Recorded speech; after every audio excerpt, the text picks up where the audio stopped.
सबसे पहले मैं विश्व गुरु भगवान बुद्ध को नमन करते हैं। साथ ही अपने गौरवशाली समाज में जन्मे जितने भी संतों गुरुओं महापुरुषों जो ज्ञात हैं अज्ञात हैं सभी के चरणों में हम अपने को नमन करते हैं। आज यहाँ सचिवालय के जितने भी अधिकारी हैं कर्मचारी हैं, क्योंकि मैं किसी का नाम नहीं लूँगा क्योंकि सब अपने आप में एक हस्ती है। ये कोई आम नागरिक तो यहाँ बैठा नहीं है। यह बहुत महान लोग हैं, बड़े लोग हैं, टैलेंटेड लोग हैं। आप सभी को साथियों, अभी यह जो स्नेह मिलन कार्यक्रम ज़्यादातर आजकल हम देख रहे हैं कि स्नेह मिलन आजकल व्हाट्सएप और फेसबुक पर हो रहा है।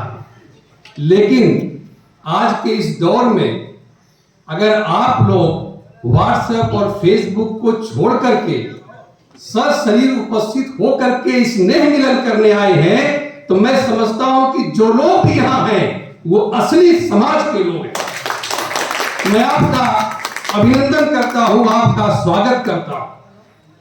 अभी कार्यक्रम शुरू होने से पहले हमारे लेखक माननीय राजेंद्र मौर्य जी बाहर बात कर रहे थे कि जो हमारा समाज है, ये बैठे हैं, ये पूरी दुनिया में 1/3 भूमि पर हमारा शासन था।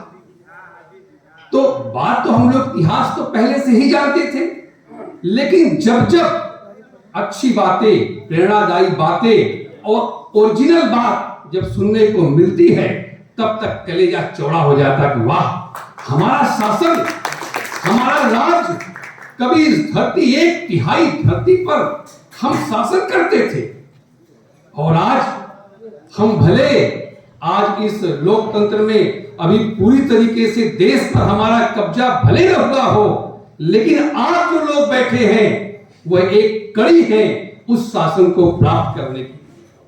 आप जो लोग यहाँ उत्तर प्रदेश सचिवालय के जो पुराने हैं वो भी, और जो नए यहाँ आगंतुक हैं, जो नए अधिकारी हैं वो भी, आप कोई मामूली चीज नहीं है।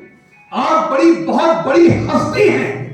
ये आप इतनी बड़ी हस्ती हैं कि आप एक मामूली से अपने समाज का एक कोई मामूली सा लड़का जो मामूली सा पैजामा कुर्ता पहन करके सचिवालय के इर्द गिर्द टहल रहा हो तो आप उसे, उस राई को, उस सरसों के कण को आप पहाड़ बना सकते। ये ताकत है आपके अंदर। बाहर जो सचिवालय में टहल रहे होते अपने समाज के लोगों को अगर आप थोड़ा सा भी ध्यान दे दें, अगर वो फोन करें, आप फोन रिसीव करके उसका पास बना करके उसको अंदर भेज दें, अंदर चला जाए, आपके साथ एक चाय पी करके बाहर चला आएगा, मेरा दावा है कि उसका कलेजा वैसे ही चौड़ा होकर के अपने गांव में उठ जाएगा। और जाएगा तो न विधायक बन जाए न सांसद बने, लेकिन मेरा दावा है कि वो गांव का प्रधान जरूर बन जाएगा। आप वो ताकत है, आपकी शक्ति वो है। आप आज इस अवसर पर हम आपसे अपील करते हैं कि एक अपने माँ बाप के एक पूत होते हैं, एक सपूत होते हैं और एक कपूत भी होते हैं। पूत वो होता है जो अपने माँ बाप के कार्यों को मान सम्मान को जैसे है वैसे आगे बढ़ा दे, उसे पूत कहते हैं।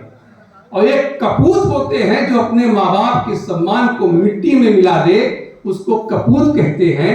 और सपूत वो होता है जो अपने माँ बाप के सम्मान को उससे भी कई गुना आगे बढ़ा दे, वह सपूत होता है।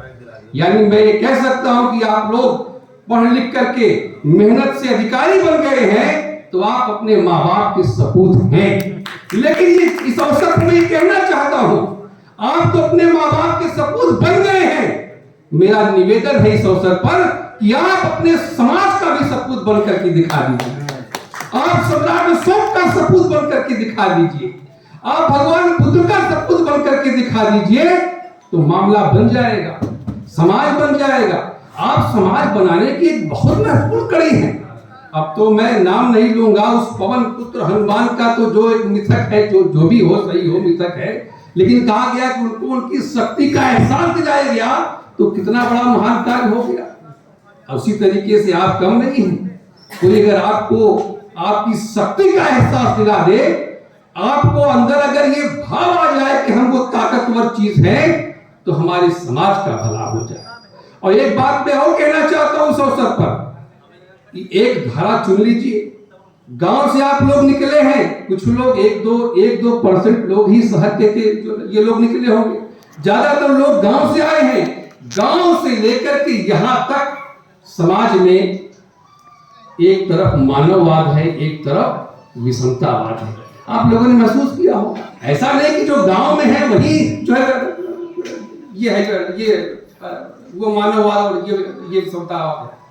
गांव में ही नहीं, आप सचिवालय में आ गए हैं, अपने स्तर से आपने देखा होगा कि जो वहां विषमतावाद फैलाता था गांव में निचले स्तर पर, वही उसी परिवार के लोग इसी सचिवालय में भी विषमतावाद फैलाते हैं। आप चूंकि मानवीय संस्कृति के लोग हैं, मानववाद के वाहक परिवार के लोग हैं, जब यहां आते हैं सचिवालय के अंदर, तो आपने महसूस जरूर किया होगा कि यहां भी उसी तरह का विषमतावाद है। आप चूंकि मानववादी हैं, इसीलिए आपको वह धारा चुन करके सचिवालय के अंदर मजबूती के तौर से मानववाद का झंडा आपको बुलंद करना होगा। और जब मानववाद का झंडा बुलंद होगा, तो फिर समाज बनेगा। समाज ही नहीं, फिर पूरा देश बन जाएगा, राष्ट्र बन जाएगा। मानववाद का वह धारा, एक तरफ धारा है राम की, भगवान राम की, तो दूसरी तरफ धारा है संभोग की। एक तरफ धारा है द्रोणाचार्य की, तो दूसरी धारा है एकलव्य की, है कि नहीं? तो जो दो धाराएं हैं मानववाद और विषमतावाद का, उसमें फर्क महसूस करके, जब फर्क महसूस कर लेंगे और मानववाद का रास्ता चुन लेंगे, तो फिर समाज बन जाएगा, मामला बन जाएगा। इसलिए इस अवसर पर हम आपसे कहना चाहते हैं कि हमारे समाज में, जैसा उन्होंने माननीय राजेंद्र जी ने कहा कि 1/3 भूमि पर हमारा शासन था, तो जो 1/3 भूमि पर था वो हमारे समाज के जो प्रथम राष्ट्र के निर्माता थे चंद्रगुप्त मौर्य थे। कितना अथक संघर्ष करके उन्होंने ये पूरी धरती पर जो है ये विजय प्राप्त किया। चंद्रगुप्त मौर्य थे, सम्राट बिंदुसार मौर्य थे, सम्राट अशोक मौर्य थे, सम्राट कुणाल थे, सम्राट दशरथ थे, सम्राट संप्रति थे, सम्राट शालिग्राम थे, सम्राट देववर्मा थे, सम्राट शतधन्वा थे और सम्राट बृहदत्त मौर्य थे। ये हमारे समाज में जन्मे 9 राजा थे, जिनकी वजह से ही भारत को सोने की चिड़िया कहा जाता है। हमें उस चीज का भान होना चाहिए। और हमारे समाज में जन्मे तमाम संतों, गुरुओं, महापुरुषों, हमारे समाज में जन्मे थे वो ज्योतिबा फुले साहब, जिनका पूरी दुनिया में धमक है, जिनकी लेखनी पर, जिनकी सोच पर। हमारे समाज में जन्मे थे जगदेव बाबू, जिन्होंने नारा दिया था 100 में 90 शोषित है, 90 भाग हमारा है। तो उनकी भावनाओं को हमें समझना होगा और अपने समाज में जन्मे राजा, महाराजा, संतों, गुरुओं और महापुरुषों की भावनाओं को अनुरूप हमें सचिवालय में अपने आप टेबल पर बैठ करके अगर आप अपने कार्य को अंजाम देंगे, तो समाज, देश, राष्ट्र सब बनेगा। यही आज हम आपको कहना चाहते हैं। दूसरी बात मैं कहना चाहता हूं, समाज में जब तक कोई नारा नहीं होता तो समाज में जोश नहीं आता। तो मैं आपसे एक नारा लगवाऊंगा अपने समाज में जन्मे महापुरुषों के लिए, अपने समाज में जन्मे राजाओं के लिए, जो हम उन्हें बाबा कहते हैं। हम अपने एक पीढ़ी के बाद अपने पिताजी के बाद के लोगों को बाबा कहते हैं, दादा कहते हैं, उनके ऊपर बाबा कहते हैं। तो हमारे महाबाबा थे, जिनके नाम पर आज हमारी पहचान है। तो उन बाबा के नाम पर आप अगर नारा लगा दे तो ये मामला बन जाएगा, क्योंकि नारा जगह जगह रोज ये लोग जो है लगाते रहते हैं, लेकिन नारा अपना भी लगना चाहिए, अपना भी नारा होना चाहिए। तो मैं एक साथ बोलूंगा, अगर आपको अपने बाबा के मान सम्मान की चिंता है, उस सम्मान को आप बनाना चाहते हैं, तो अपने बाबा के नाम का सम्मान लगाइए। मैं बोलूंगा और आपको इसको दोहराना, अपने बाबाओं के सम्मान में, भारत बाबा की जय, भारत बाबा की जय, भारत बाबा की जय। दूसरी बात मुझे एक और कहनी है कि आपके सचिवालय के इर्द गिर्द तमाम लोग ऐसे हैं जो विभिन्न प्रकार की सेनाएं बना करके चलते हैं। आपने देखा होगा कि फला सेना, बजरंग सेना, युवा वाहिनी, फला वाहिनी। हमारे भी समाज में लोग निकल गए हैं, हमारे भी समाज में लोग वाहिनी बनाए हुए हैं। बुद्ध वाहिनी, सम्राट अशोक वाहिनी, तमाम लोग निकले हैं। आप थोड़ा सा दृष्टि डाल दीजिए, हमारी सेना मजबूत हो जाएगी।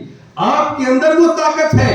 आपको जो चला आता फोन करता है दुर्गा वाहिनी का मैं प्रेसिडेंट बोल रहा हूँ, बजरंग दल का मैं फला बोल रहा हूँ।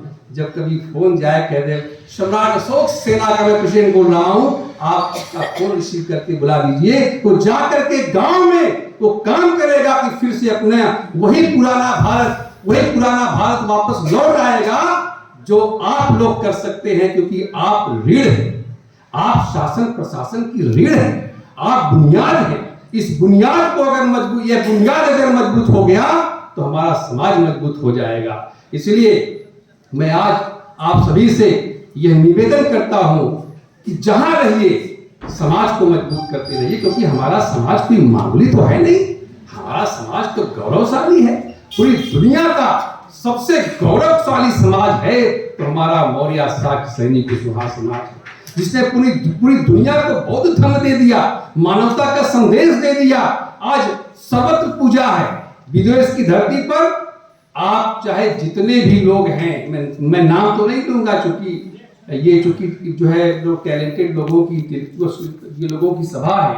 दुनिया में किसी भी 33 करोड़ 34 करोड़ 36 करोड़ लोगों की देवी देवताओं की मूर्ति एक तरफ रख दीजिए और एक तरफ खाली भगवान बुद्ध की मूर्ति रख दीजिए। ये एक्सपेरिमेंट है, बाबा साहब अम्बेडकर ने किया था एक्सपेरिमेंट, और देखते ही देखते भगवान बुद्ध की मूर्ति गायब हो जाएगी, यानी लोग ले लेंगे इसलिए कि श्रद्धा से ले लेंगे, और दूसरी तरफ जो अन्य मूर्तियां हैं वैसे की वैसे ही पड़ी रह जाएंगी।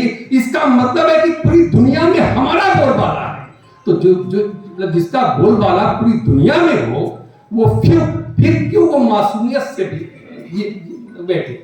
वह जिसका पूरी दुनिया में बोलबाला हो, उसका बोलबाला भारत में भी होना चाहिए। उसकी कड़ी, उसका बुनियाद आप हो सकते हैं। इसलिए आप सभी से हम पुनः निवेदन करेंगे कि आप सभी लोग बुनियादी से पहले अपने समाज के लोगों का सम्मान करिए, उन्हें पूरा अवसर दीजिए, क्योंकि हमारा समाज खाली ऐरा गैरा समाज नहीं है, वो राष्ट्र बनाने के लिए निकला है, देश बनाने के लिए निकला है। और आप उसका सहयोग करिए ताकि राष्ट्र बन जाए, देश बन जाए, समाज बन जाए। इन्हीं सब भावनाओं के साथ में आप सभी को नमो बुद्धाय की